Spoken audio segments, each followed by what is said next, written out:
태초에 하나님이 천지를 창조하시니라 라는 말씀으로서 당신을 이 천지 만물의 주관자, 처음이요 마지막이신 분으로 이 세상을 한번 창조하셨을 뿐만이 아니라 마지막에는 새하늘과 새 땅을 창조하실 분으로 그렇게 선포한 창세기 말씀은 오늘 본문부터 창세기 1장 1절에서 태초에 하나님이 천지를 창조하시니라, 그 태초라는 그 일정한 그 긴 시간 속에서 완성하신 그 천지 만물을 구체적으로 어떻게 하나하나 창조해 내셨는지를 설명합니다. 특별히 하늘에 대해서는 얼마 말하지 않습니다.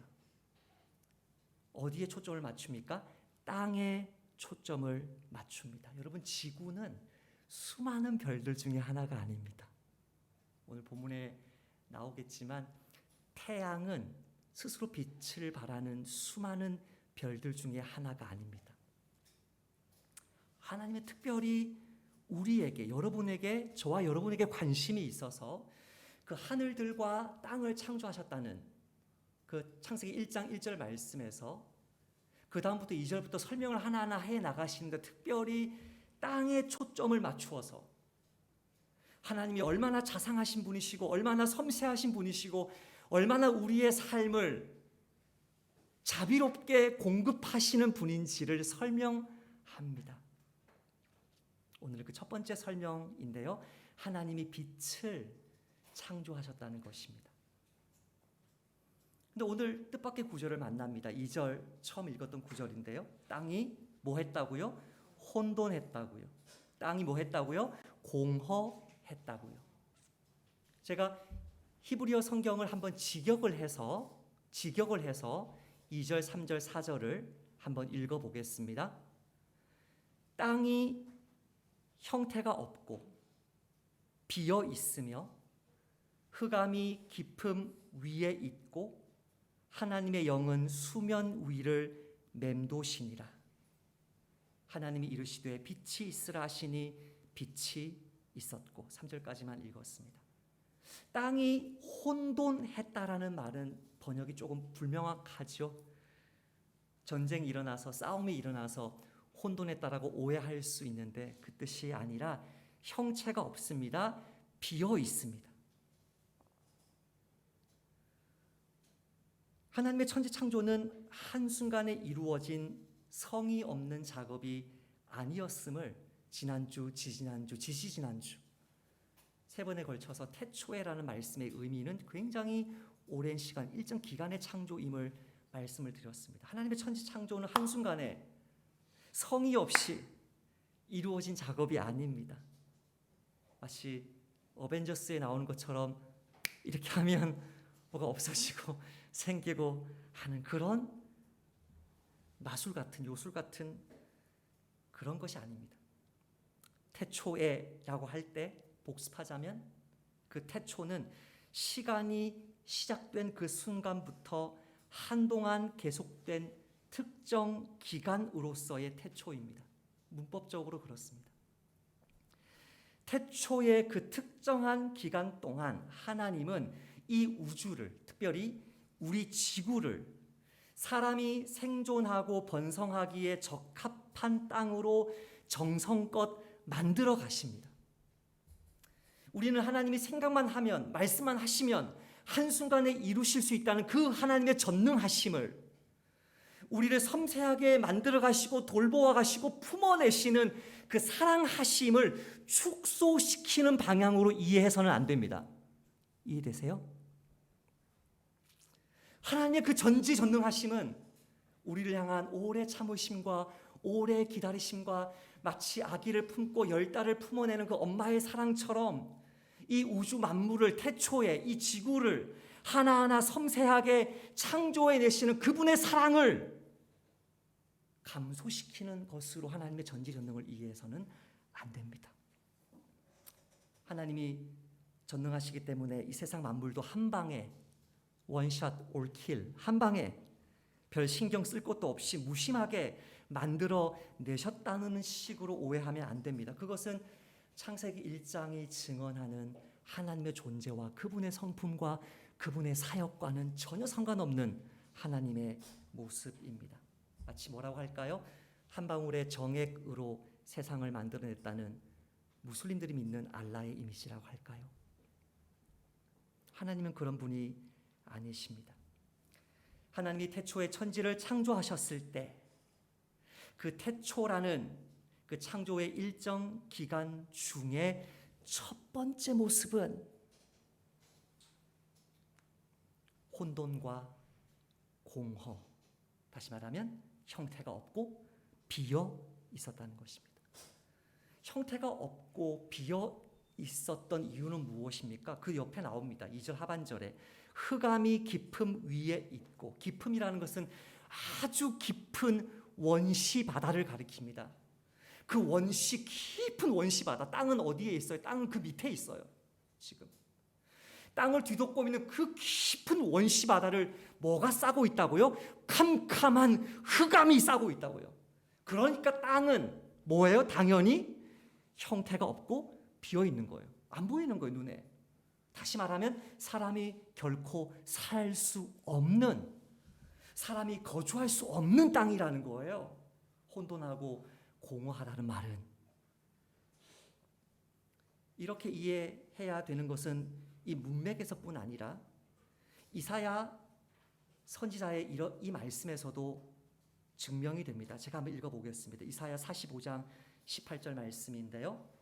대저 여호와께서 이같이 말씀하시되 하늘을 창조하신 이 그는 하나님이시니 그가 땅을 지으시고 그것을 만드셨으며 그것을 견고하게 하시되 토후 혼돈하게, 다시 말하면 형체가 없게 창조하지 아니하시고 사람이 거주하게 그것을 지으셨으니 나는 여호와라 나 외에 다른 이가 없느니라.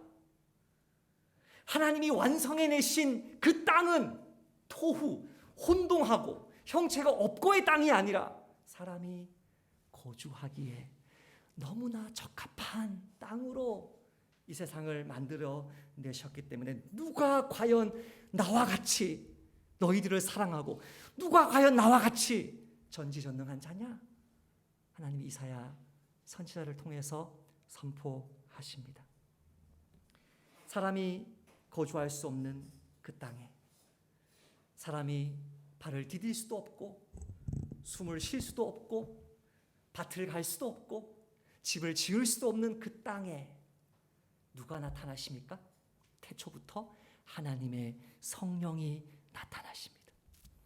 그 하나님의 성령이 나타나서 그 땅을 맴돌고 있습니다. 무슨 땅을? 시커멓게 물에 잠긴 땅을. 마치 성령님이 뭐와 같아요? 새와 같아요. 물 위를 나르고 있는 새와 같이 맴돌고 있어요. 여기서 성령님이 맴도셨다, 여기는 운행하셨다라는 말은 날개짓 하면서 새가 둥지 위를 계속 왔다 갔다 하는 것입니다. 암컷이 알을 품고 있을 때 수컷이 그렇게 할 수도 있고 수컷이 품고 있을 때 암컷이 그렇게 할 수도 있고 아이가 태어났을 때도 새끼가 깨어났을 때에도 짐승이 오지 못하도록 그 위를 계속 혼란스럽게 만들면서 그 둥지를 지키는 그 새끼를 먹여서 키우고 양육하는 모습을 형상화한 것입니다. 성령님이 그 흑암의 원시 바다 위를 맴도시니라. 저희들은 이번 주에 이 말씀을 너무나 쉽게 이해할 수 있는 사건을 공동체적으로 경험했습니다. 나단이가 태어난 것입니다. 나단이가 태어나기 직전까지 상철 형제의 동선이 어땠는지 아십니까? 태어나기 3일 전인가요? 저와 통화하는데요. 이틀 전인가 3일 전인가 목사님 일이 손에 잡히지 않습니다.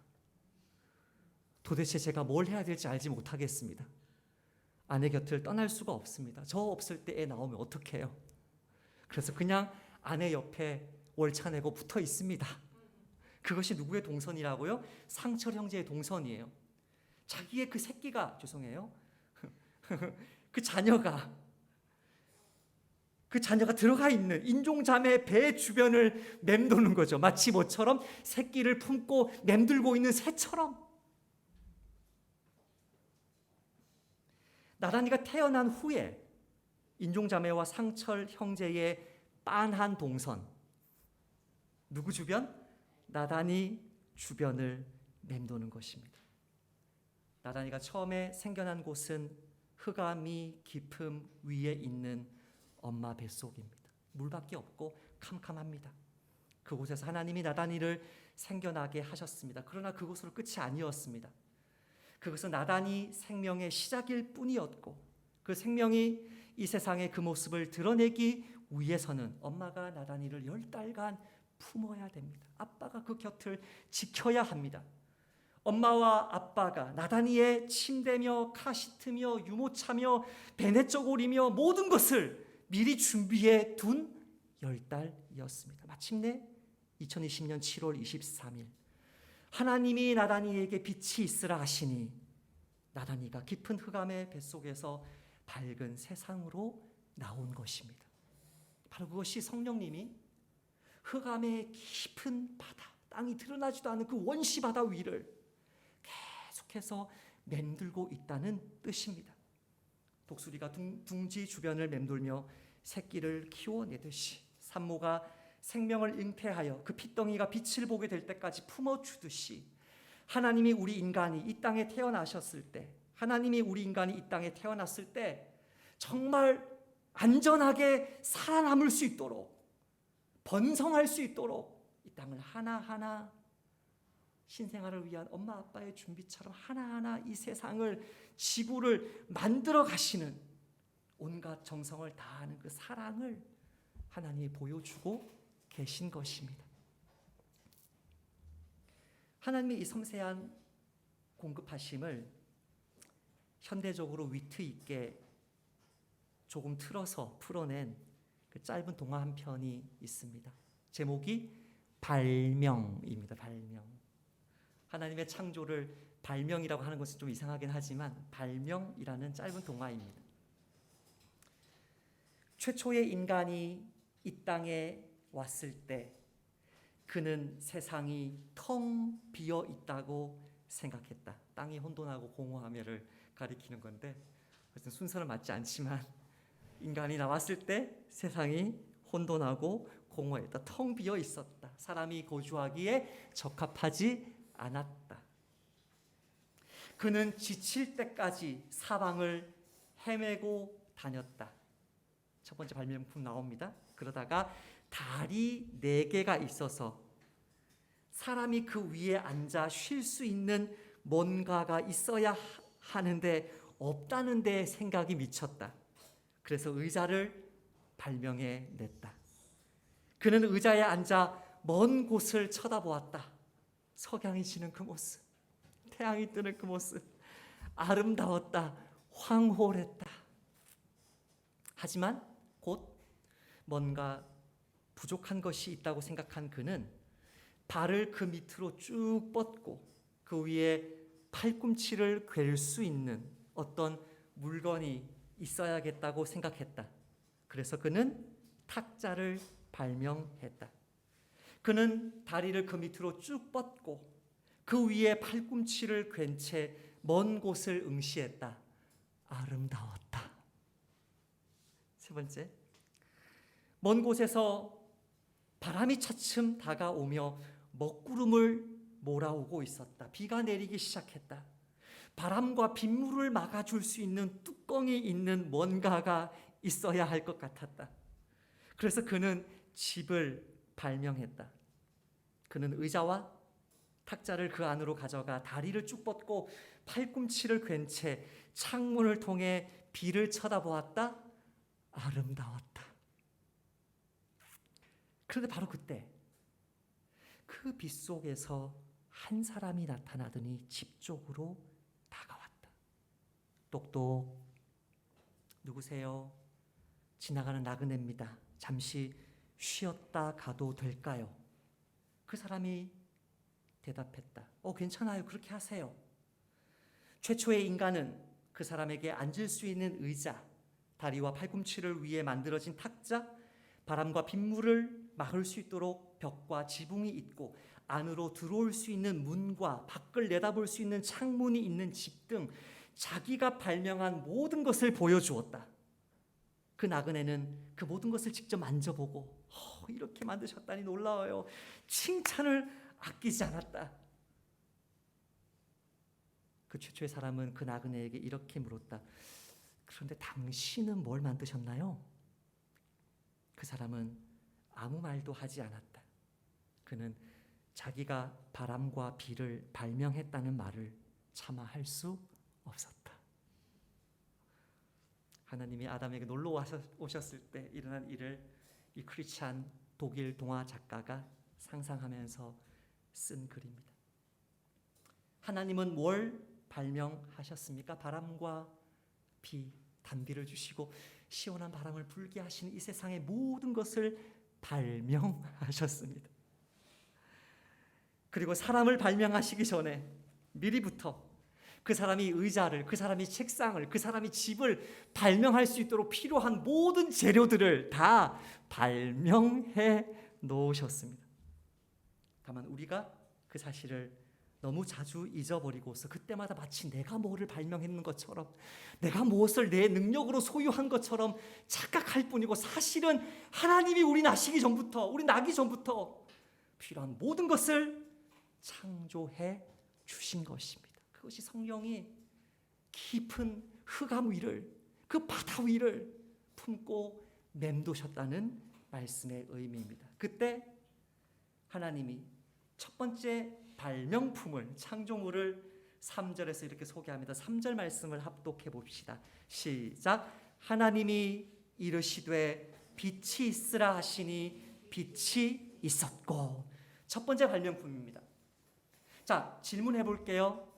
별로 중요하지는 않을지 모릅니다. 그러나 이 하나님의 공급하시는 사랑을 설명하려고 중요하지 않은 질문이지만 해보겠습니다. 이 빛은 어떤 빛일까요? 1번 태양빛, 2번 달빛, 3번 별빛, 4번 태양, 달, 별과 상관없는 초자연적인 빛. 여러분은 4번이라고 생각할 것입니다. 한국 사람들은 답은 뒤에 있으니까. 하지만 태양빛입니다. 이유가 무엇입니까? 다른 성경 본문에서도 빛 오르 하면 태양빛을 가르칩니다. 창세기 44장 3절에 아침이 밝을 때에, 아침에 오르가 있을 때에 사람들과 그들의 나귀들을 보내니라. 오르, 빛이 있을 때 무슨 빛을 말해요? 태양빛을 말합니다. 출애굽기 10장 23절에 온 이스라엘 자손들이 거주하는 곳에는 오르, 빛이 있었더라. 애굽에 흑암의 재앙을 내리실 때 이스라엘 백성들이 있는 곳에는 뭐가 있었다고요? 낮이니까 당연히 빛, 태양빛이 있습니다. 그 뒤에 문맥을 볼 때도 태양빛입니다. 4절 하반절부터 5절 상반절까지 하나님이 빛과 어둠을 나누사 빛을 오르를 낮이라 부르시고 어둠을 밤이라 부르시네. 낮에 비치는 빛, 햇빛입니다. 그 전문맥 역시 생명을 품으시는 성령님의 활동을 가리키는 2절 하반절 하나님의 영은 수면 위에 운행하시니라. 그 전문맥도 태양빛을 의미하는 것 같습니다. 별빛, 달빛보다는 태양이 생존에 절대적입니다. 태양빛이 없이 어떻게 사람들이 먹고 살 수가 있습니까? 여러분도 왜 4번 태양도 아니고 달도 아니고 별도 아닌 빛이라고 말씀하셨는지 저는 이해합니다. 왜냐하면 나중에 넷째 날이 되어야만 16절에 가야만 하나님이 태양을 창조하거든요. 그러니까 여러분은 뒤에 창조할 태양인데 설마 이것이 그 빛이야 생각했겠지만, 다시 말하지만 1장 1절에서 하나님은 이미 모든 것을 창조하셨습니다. 그 오랜 시간 동안 모든 것을 창조하신 것을 다시 하나님이 모세를 통해서 당신이 표현하고 싶은 방식대로 오늘날 우리가 과학적으로 생각하는 그런 순서에 상관없이 당신의 창조의 능력과 당신의 그 완벽한 창조의 모습을, 우리를 향한 자상하신 사랑을 가장 잘 드러낼 수 있는 방법으로 하나하나 설명해 가시는 거기 때문에 태양이 존재하지 않았는데 왜 어떻게 태양빛이 있을 수 있나요? 라고 오해할 필요가 없습니다. 이처럼 하나님은 당신이 창조하신 천지만물 중에서 인간의 생존, 저와 여러분이 먹고 살아가는 인간의 생존과 번성을 위해 가장 우선적으로 생각하신 게 뭐였어요? 태양빛이었어요. 그 태양빛을 비추셔서 그 원시 바다를 밝게 만드시고, 더 이상 밝으면 바다는 무섭지 않아요. 바다가 언제 무섭냐면 구름 꼈을 때, 밤에 바다는 무서워요. 태양이 내리친 바다는 아름다워요. 그래서 따뜻하게, 아름답게, 밝게, 무섭지 않게 만드세요. 그리고 4절 말씀 합독할까요? 시작. 빛이 하나님이 보시기에 좋았더라. 다시 한번 하나님의 사랑이 느껴지지 않나요? 다시 두 번째 질문을 해볼까요? 하나님이 좋았더라라는 표현이 무엇일까? 혹시 이것일까요? 내가 일 만들어 놓고 내가 이걸 만들었어. 어머, 내가 이렇게 실력이 탁월했던 거야? 나의 창조물이 이렇게 아름다워? 어머, 나르시스처럼 자기가 만든 것에, 죄송해요, 당신이 만드신 것에 당신이 놀라셔서 어머, 아름다워라 이렇게 하신 거예요? 나단이가 커가면서 공부를 하려고 그래요.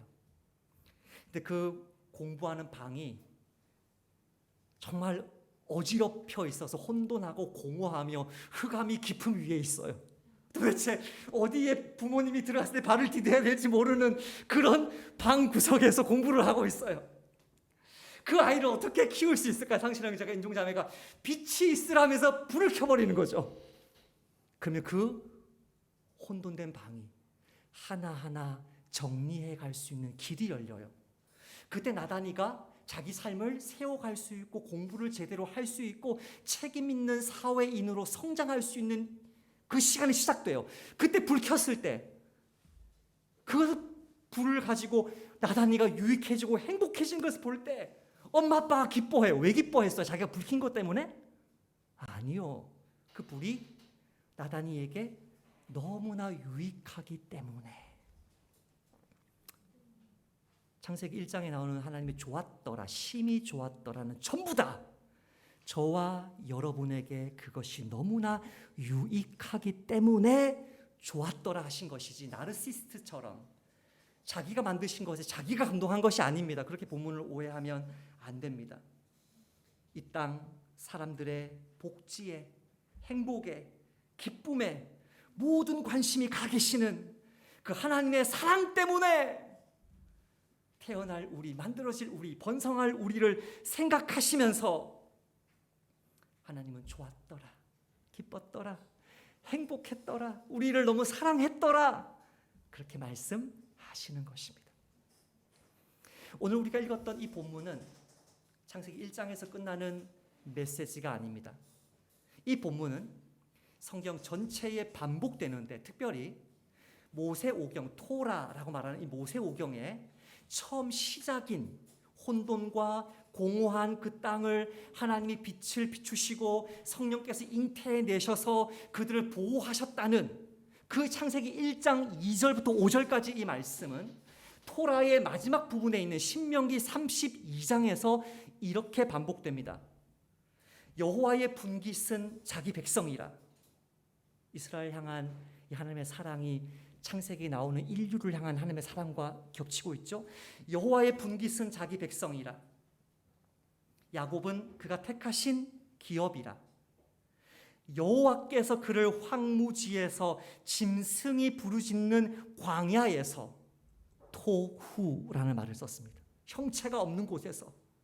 아니, 광야는 형체가 있잖아요. 사막은, 황무지는 형체가 있잖아요. 왜 근데 토후, 형체가 없는이라는 단어를 썼어요? 다시 말합니다. 의미가 무엇이라고요? 사람이 살기에 적합하지 않은 그곳에서, 토후. 그곳에서 하나님이 이스라엘을 만나시고 호위하시며 보호하시며 자기의 눈동자 같이 지키셨도다. 마치, 이제 성령님이 등장합니다. 마치 독수리가 자기의 보금자리를 어지럽게 하며 자기의 새끼 위에 너풀 그리며 라하프, 맴돌며 너풀거리며 그의 날개를 펴서 새끼를 받고 그의 날개 위에 그것은 없는 것 같이 여호와께서 홀로 그를 인도하셨고 그와 함께한 다른 신이 없었도다. 동일한 말이에요. 천지를 내가 창조했다. 나 같은 신이 없다고 말씀하셨는데 이스라엘 백성들을, 광야 같은 인생길을 걷고 있는 이스라엘 백성들의 향해서도 너희들 인생 힘들지, 직장생활 힘들지, 대인관계 힘들지, 가정생활 정말 힘들지, 너희들의 미래가 너무 두렵지, 혼란스럽지, 혼돈하고 공허하지, 흑암이 깊음 위에 있지. 그런데 걱정하지 마. 내가 너희들을 지켜줄 거야. 내가 너희들을 돌보고 너희들을 호위하고 보호해서 내가 너희들을 살려낼 거야. 나와 같은 신이 없어. 이 메시지는 오늘 저와 여러분에게 동일하게 하나님은 말씀하십니다. 인생의 광야, 황무지, 사람이 거주할 수 없는 것 같은 고통 속에 살고 있는 저와 여러분을 주님이, 하나님의 성령이 우리를 보호하시고 인도하심을 믿어야 합니다. 어디 그뿐입니까? 하나님의 창세기 1장 3절 이후로 빛이 있으라 하니 빛이 있었고 그 말씀 이후로 광야 가운데 방황하고 있는 백성들을 빛으로 불러내시는 분이십니다.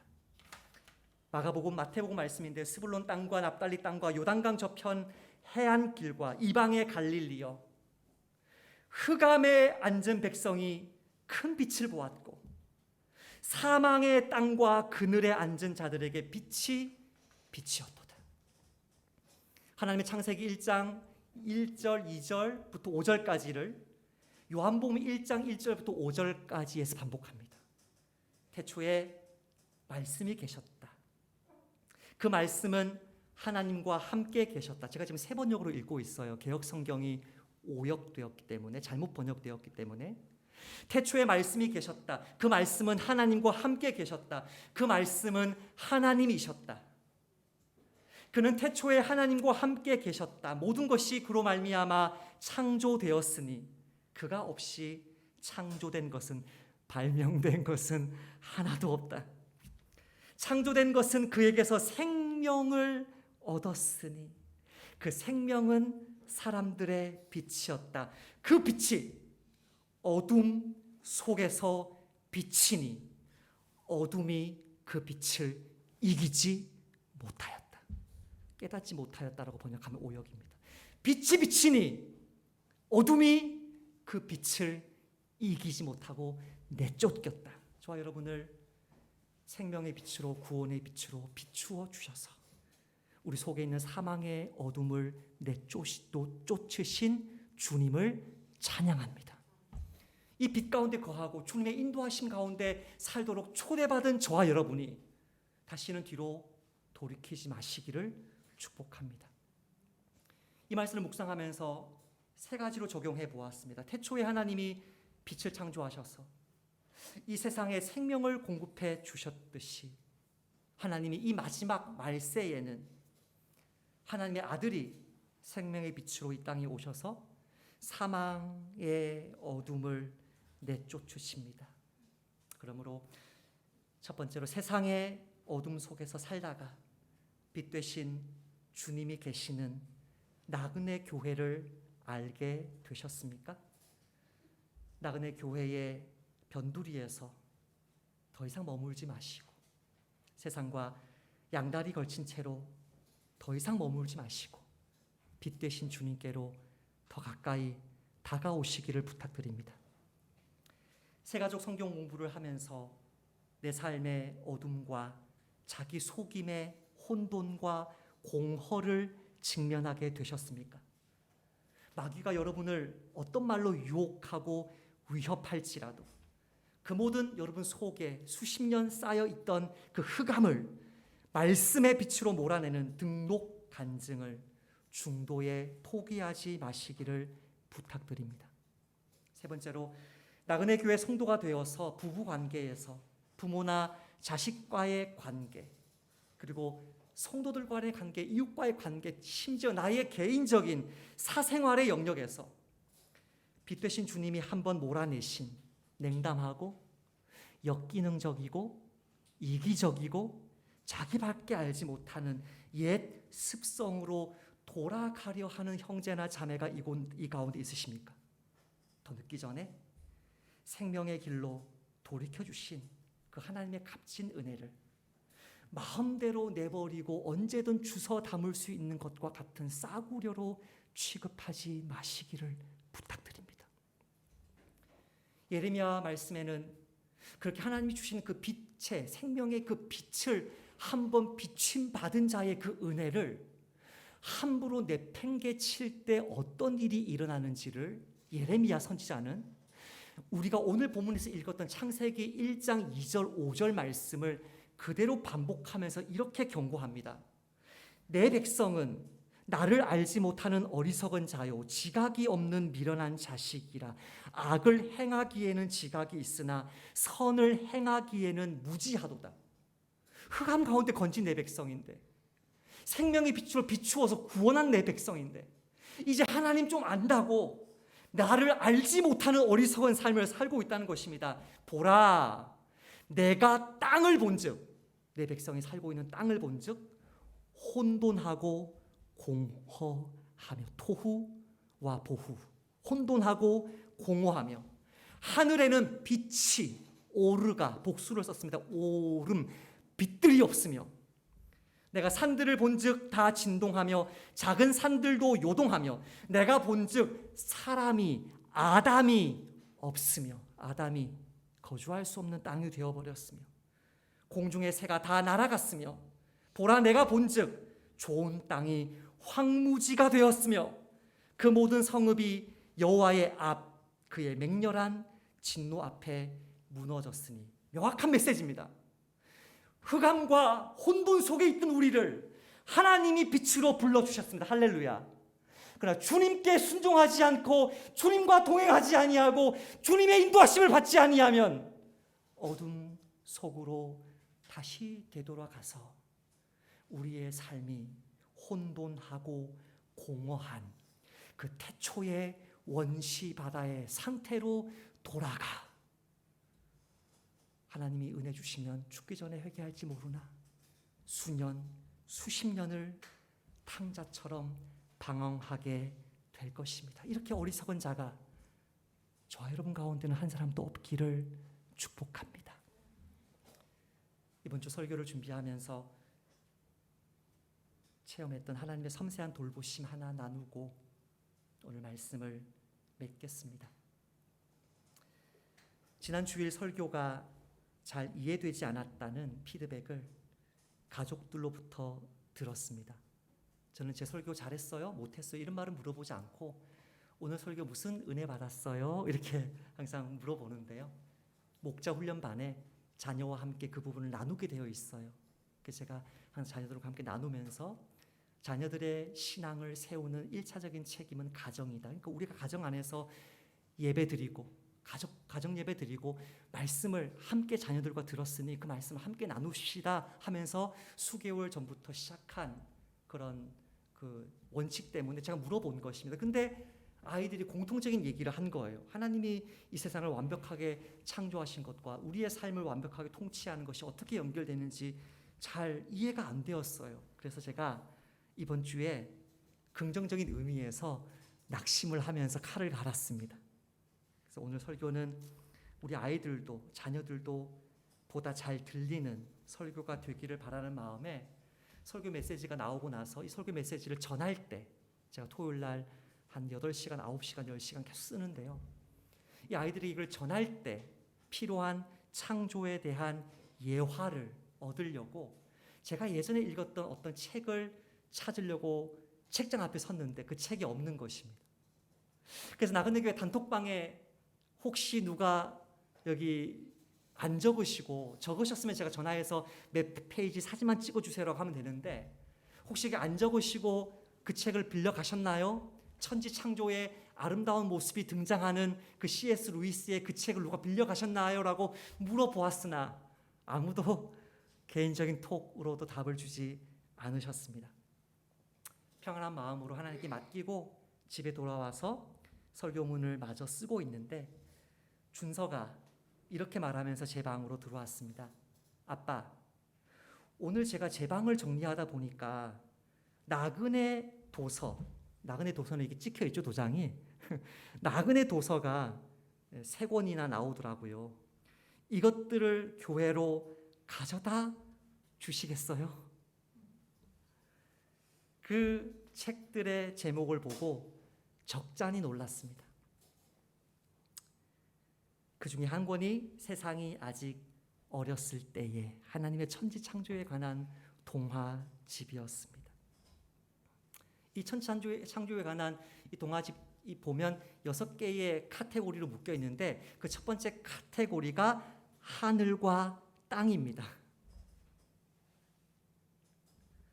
저는 이 책 대학생 때 내 돈, 내 산 했습니다. 내 돈 주고 제가 샀습니다. 대학생 때 20년 전에.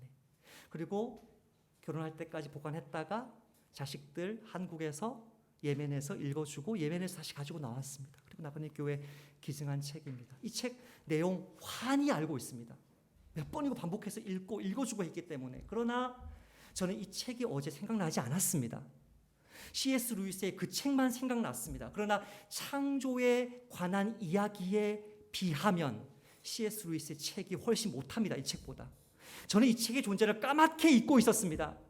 하나님이 때에 맞게 준서방을 청소하게 하시고 이곳저곳에서 나그네 교회 도서들이 나오게 하시고 당연히 내일 주일이면 17살, 18살이면 자기가 가져가서 꽂아놔야 되는데 아빠에게 와서 친절하게 꽂아달라고 부탁해 주시고 아빠는 마침 그 부분을 쓰고 있는데 하나님은 정확하게 그 예화를 쓰라고 저에게 공급해 주시는 것을 보면서 하나님이 보시기에 좋았더라. 내가 너를 보고 있어. 너에게 유익한 게 뭔지 내가 다 알아. 네 삶이 진짜 행복해지는 길을 내가 알아. 너가 까먹어도 너가 원하는 책을 구할 수 없어도 나는 너가 원하는 게 무엇인지 알고 그것을 공급해 줄 수 있어. 그 하나님의 자상하심을 다시 한번 짠하게 경험했습니다. 사랑하는 나그네 교회 성도 여러분, 결코 어둠으로 되돌아가지 마십시다. 나를 가장 정확하게 하시는 그 하나님께 내 삶을 내어드려서 이 한 주도 하나님 보시기에 좋고 선하고 아름다운 일들이 저와 여러분의 삶에 가득하시기를 주님의 이름으로 축복합니다. 하나님 감사합니다. 하나님은 우리 생명의 빛이십니다. 우리의 모든 필요들을 다 채워주시고 가장 필요한 것이 또한 무엇인지 다 아십니다. 나의 어리석은 지혜 내려놓고 세상과 양다리 걸쳤던 것 끊어내고 한 분 하나님께 순종하여서 이 한 주에 우리의 모든 삶이 나의 영혼이 나의 삶이 내 주변의 가정과 교회와 직장까지 주 예수의 생명의 빛으로 환하고 따뜻하게 하옵소서. 예수님의 이름으로 기도하옵나이다.